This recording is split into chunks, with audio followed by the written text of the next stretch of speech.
बोलो पुरुषोत्तम भगवान की जय। श्री गणेशाय नमः। श्री सच्चिदानंद रूपाय विश्वोपत्यादि हेतवे तापत्र विनाशाय श्री कृष्णाय वयं नमः। आज हम पुनः द्वितीय दिवस की कथा प्रारंभ करने जा रहे हैं। जो मनुष्य कथा का श्रवण करते हैं उनका जीवन धन्य हो जाता है।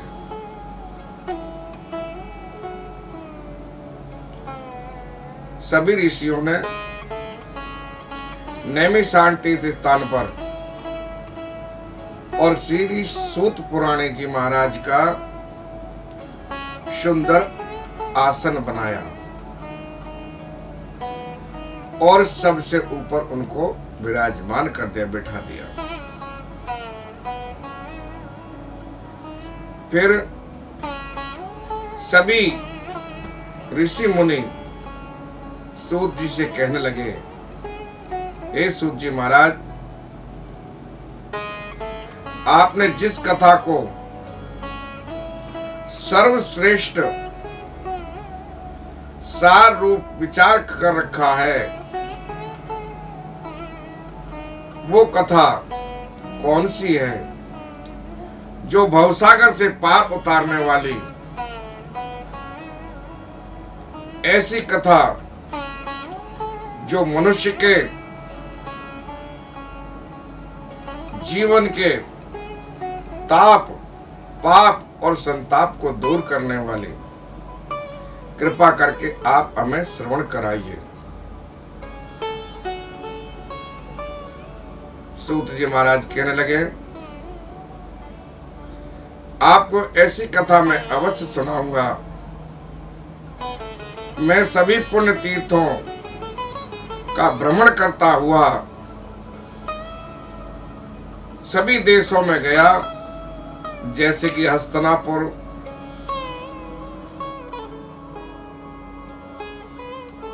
वहां सुना कि महापुण्य आत्मा राजा परीक्षित अनेक मुनियों सहित अपने राज्य को त्याग कर गंगा तट पर आए हैं। हे ऋषिजनों, मैं वहां अपने मन की शंकाओं का समाधान हेतु गया तो वहां मैंने भगवान के महातेज युक्त प्रतापी महामुनि श्री सुखदेव जी के दर्शन किए और दर्शन करने का लाभ मिला। बोलो सुखदेव जी महाराज की जय। तब सभी ऋषियों ने सुखदेव जी महाराज को दूर से देखा और सब हाथ बांधकर खड़े हो गए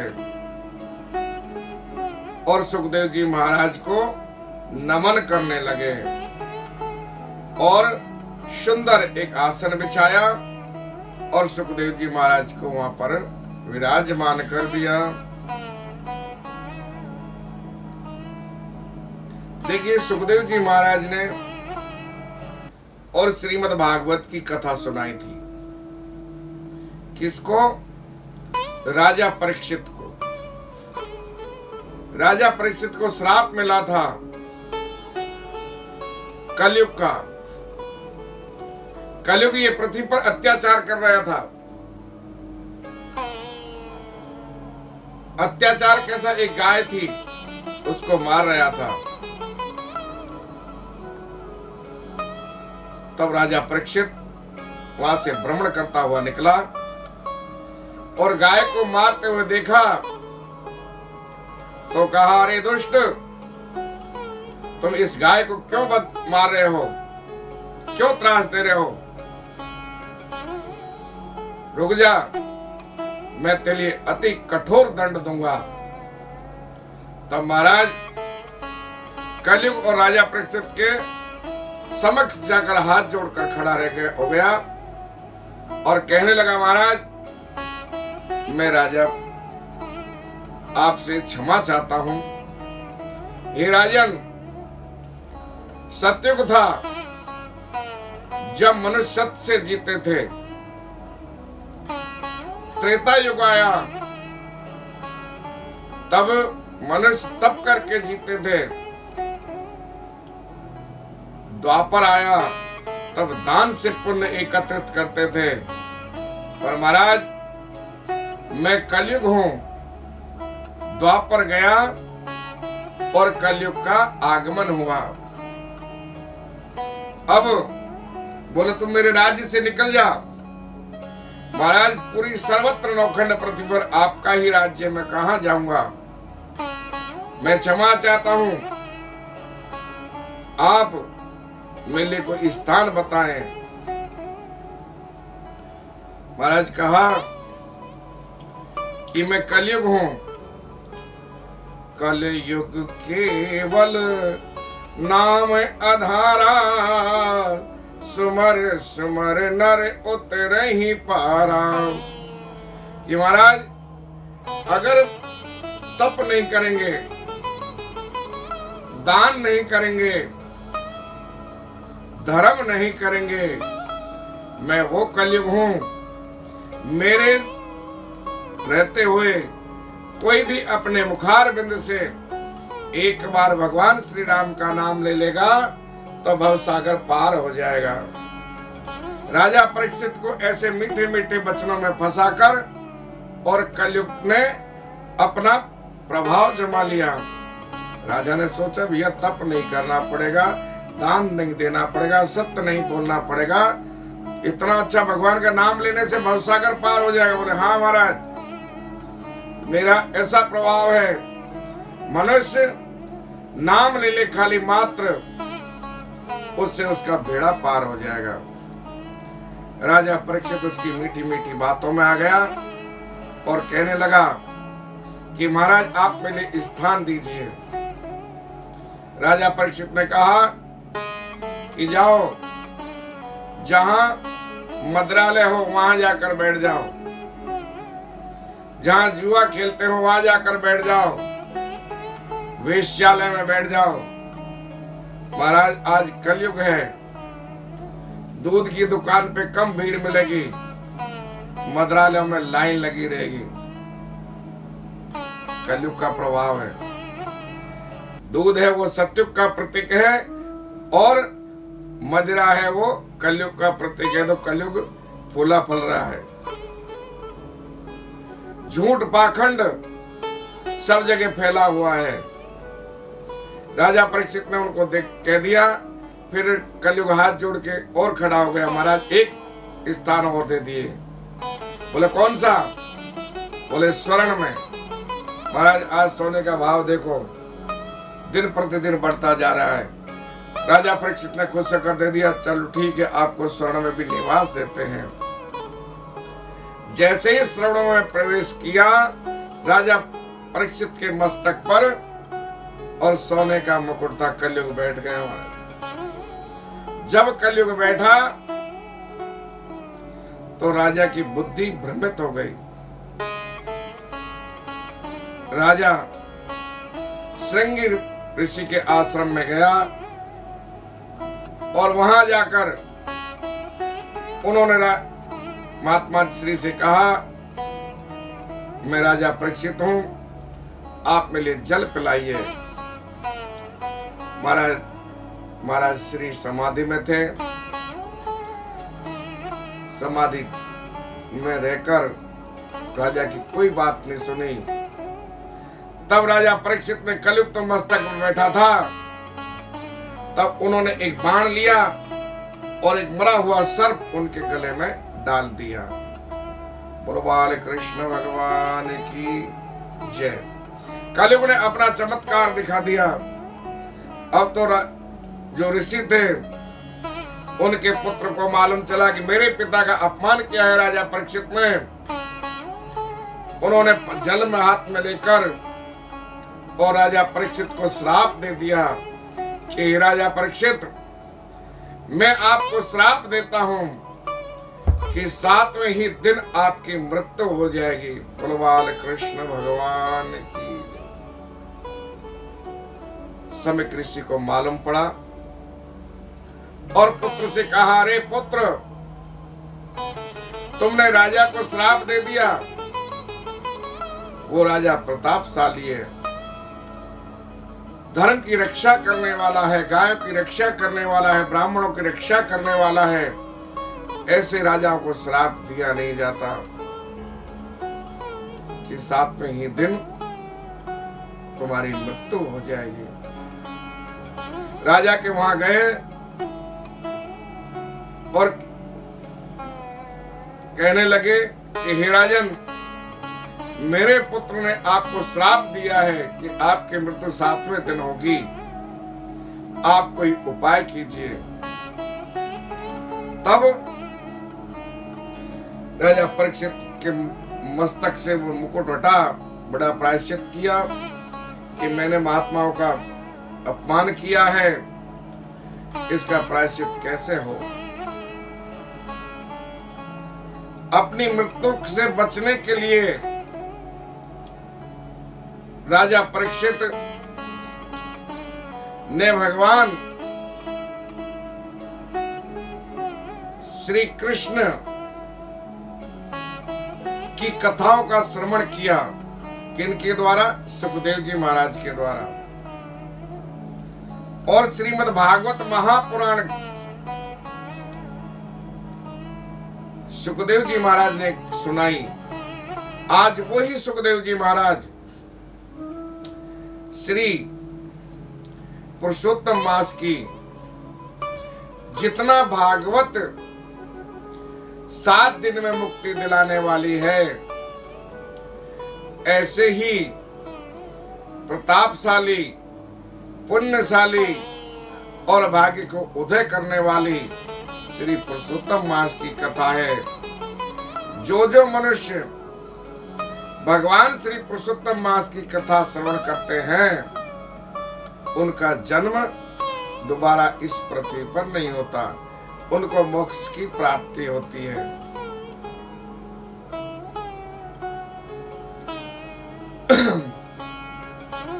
महाराज फिर भगवान कहने लगे, पुरुषोत्तम मास की कथा तो ठीक है, जो कथा आप वो कथा सुनाइए पुरुषोत्तम मास की जो श्री व्यास जी ने सुखदेव जी को सुनाई थी। हम वो पवित्र कथा को सुनने को आतुर हैं।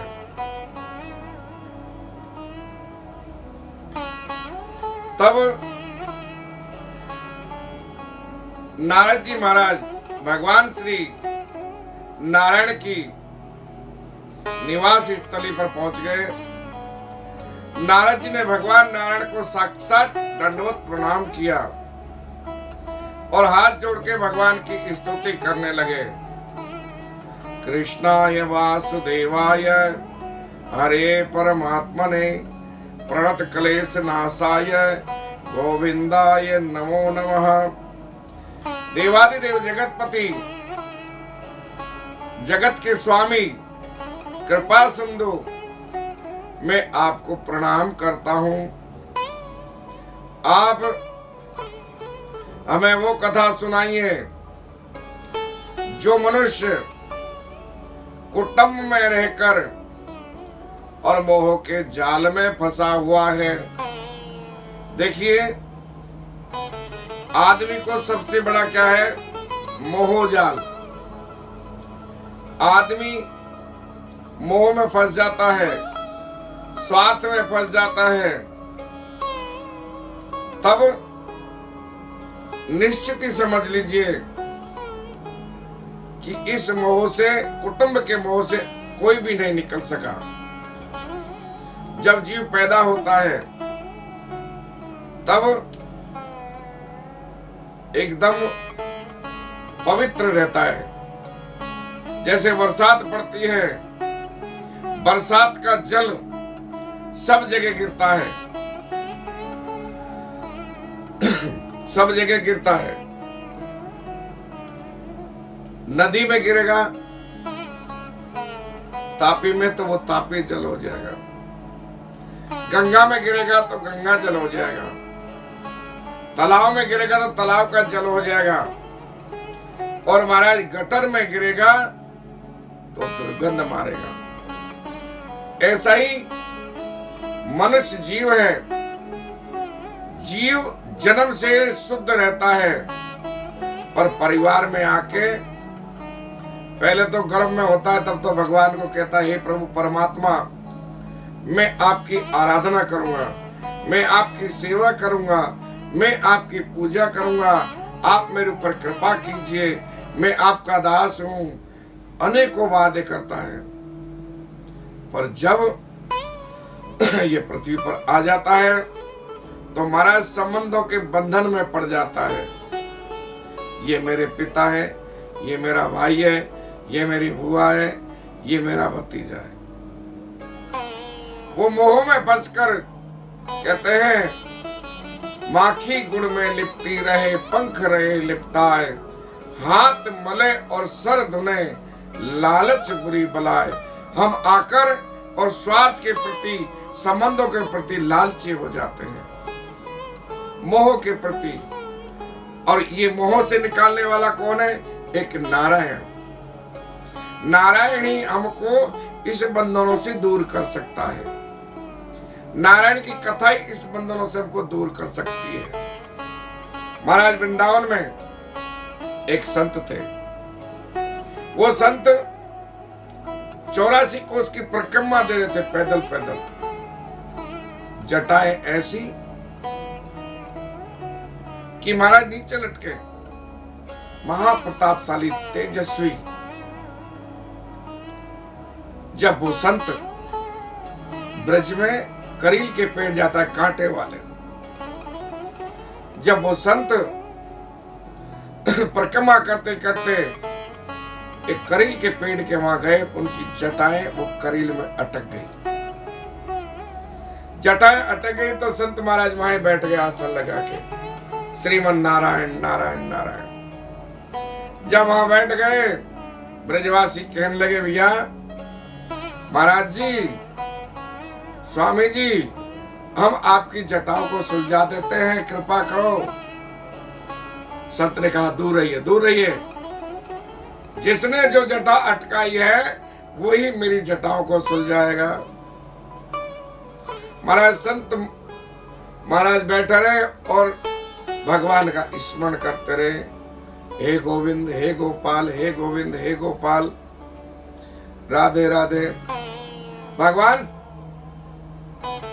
से राधा रानी कहने लगी, प्रभु वो संत आपको इतना याद कर रहा है, उसकी जटाएं अटकी हुई है, आपको जरा भी दया नहीं आती? और कहते हैं भक्ता नीति है दे हमारी। आपका भक्त इतना दुखी हो रहा है, फिर भी आपको थोड़ी दया नहीं आती? भगवान श्री कृष्ण कहते हैं, हे राधे, वो याद करा तो मैं क्या करूं? राधे ने कहा, राधे जी ने, आप जाइए और उनकी जटाओं को सुलझा कर आइए। भगवान श्री कृष्ण ब्रज में गए और संत बाबा से कहने, बाबा मैं आपकी जटाओं को सुलझा दूं। बोले, तो कौन है? बोले, मैं आपको जटा सुलझाने आए हो आपकी। अरे आप हो कौन? बोले, मैं कृष्ण हूं। अरे कृष्ण भी 3 प्रकार के हैं, एक तो यशोदा का कृष्ण, एक मथुरा वाला कृष्ण और एक द्वारका वाला कृष्ण। ये तीनों कृष्णों में से कौन से कृष्ण हो आप?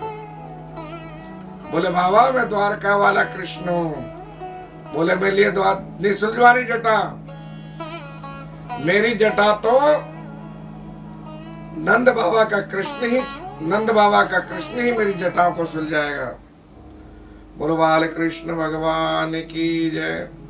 महाराज फिर दोबारा भगवान आए, बोले, बाबा बाबा आपकी जटा सुलझाने आया हूं। कौन हो? बोले, कृष्ण। कौन से? बोले, नंद बाबा का। कृष्ण हो। बोले नंद बाबा के कृष्ण हो तो राधा जी कहाँ है आपके साथ में? अब भगवान कहने लगे देख ले देवी, बाबा कितना होशियार है। बोले आपकी पहचान है राधा के साथ में, जब तक राधा रानी आपके साथ में नहीं होगी तो मैं कैसे कह सकता हूं आप नंद बाबा के कृष्ण हो। जब राधा रानी आएंगी तभी मेरी जटाओं को सुलझाना, नहीं तो जाओ। बोलो बाल कृष्ण भगवान की जय।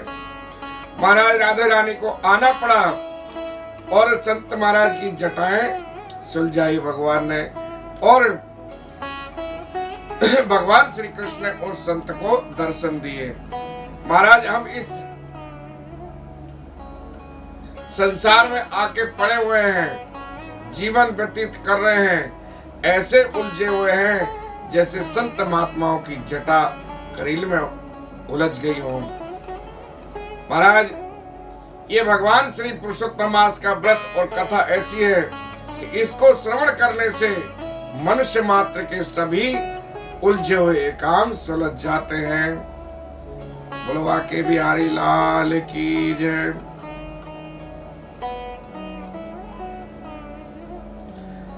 जो मनुष्य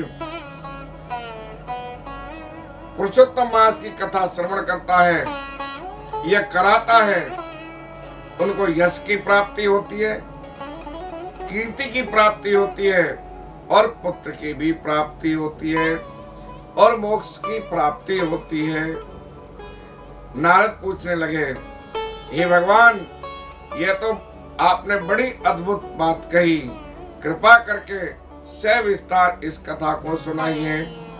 सूत जी कहने लगे, हे मुनिगणों, नारायण भगवान नारद जी के वचन सुनकर घड़ी भर मन को एकाग्र करके पश्चात भगवान पुरुषोत्तम मास की कथा सुनिए।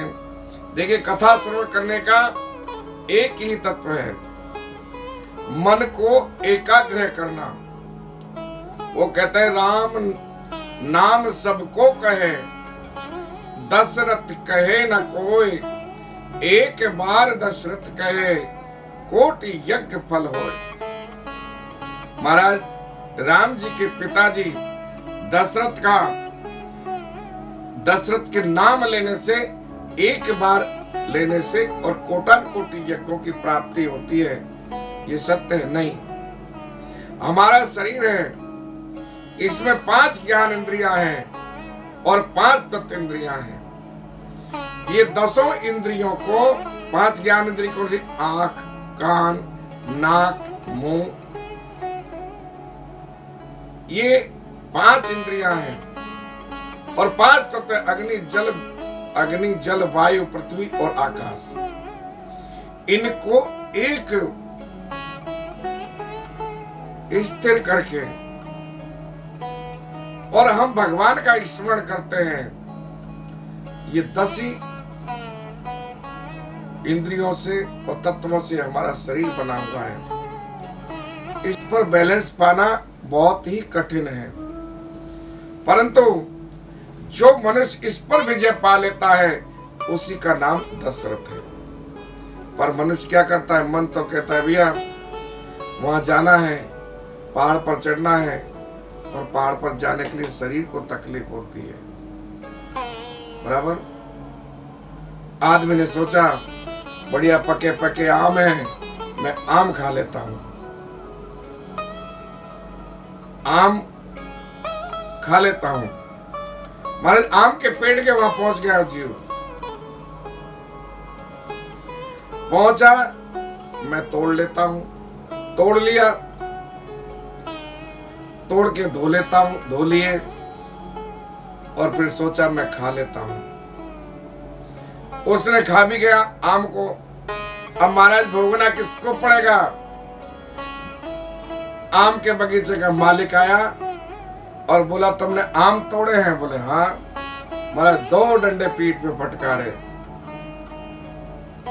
और फट से आंसू आ गए।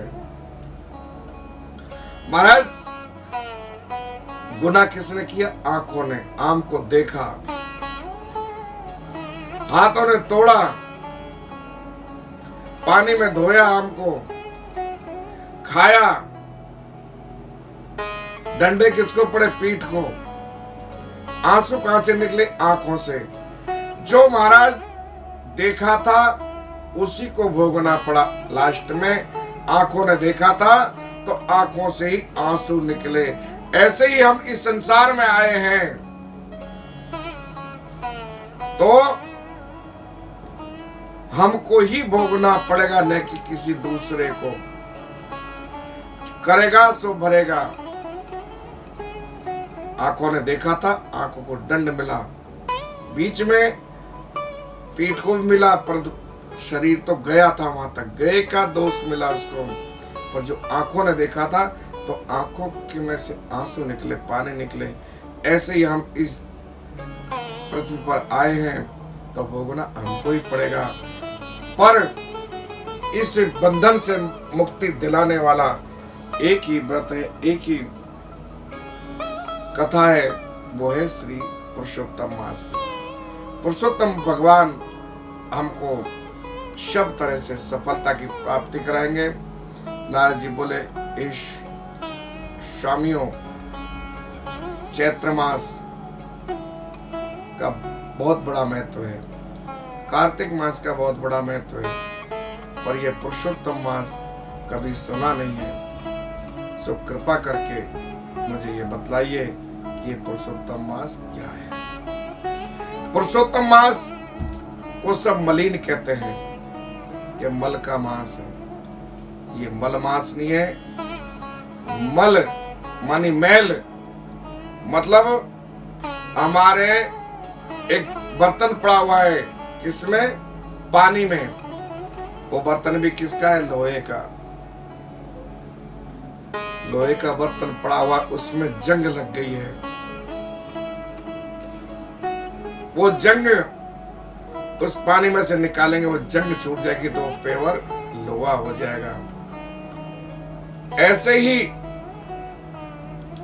हमारे जीवन में ये पुरुषोत्तम मास है, मलमास कहते हैं। इसको मलमास की उपाधि नहीं, इसको शम बहुत से कहते हैं कि जिसका कोई नहीं उसका कौन है भैया?